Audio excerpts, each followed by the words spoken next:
Hi hello नमस्कार श्री स्वामी समर्थ। तर सगळ्यांना जन्माष्टमीच्या हार्दिक शुभेच्छा। त्याचबरोबर आज आहे 15 ऑगस्ट म्हणजेच स्वातंत्र्य दिन। तर स्वातंत्र्य दिनाच्या सुद्धा तुम्हा सर्वांना हार्दिक शुभेच्छा।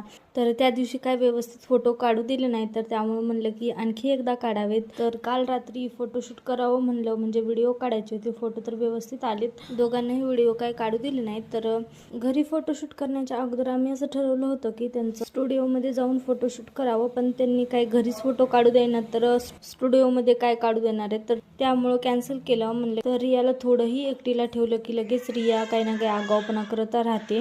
त्यानंतर मग घरी तिची माऊ आणि तिची फ्रेंड आली होती। तर बघा, तर दिव्या माऊ कधी पण घरी आली की अगोदर दादूला घेते आणि नंतर मग रियाला घेते, कारण की रिया काय एक सेकंद सुद्धा शांत बसत नाही। म्हणजे ज्यानं घेतलंय त्याला एवढं परेशान करते, म्हणजे एवढं परेशान करून सोडते, बघायचं कामच नाही। त्यामुळे तिला काही कोणी तेवढं घेत नाही।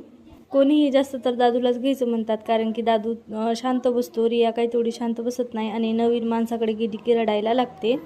पण आज मात्र ह्या माऊकडे एकदम शांत बसली होती, कारण की तिनं बाहेर फिरवून आणलं होतं। त्यानंतर मग गच्चीवर घेऊन गेली। सहसा आम्ही दोघांनाही बाहेर काही काढत नाहीत। तर असा होता आजचा मिनी ब्लॉग। तुम्हाला कसा वाटला कसा नाही मला नक्की कमेंट करून सांगा, आणि व्हिडिओ आवडल्यास व्हिडिओला लाईक शेअर आणि आपल्या चॅनलला सबस्क्राईब करा। तोपर्यंत बाय बाय, स्टे ट्यून।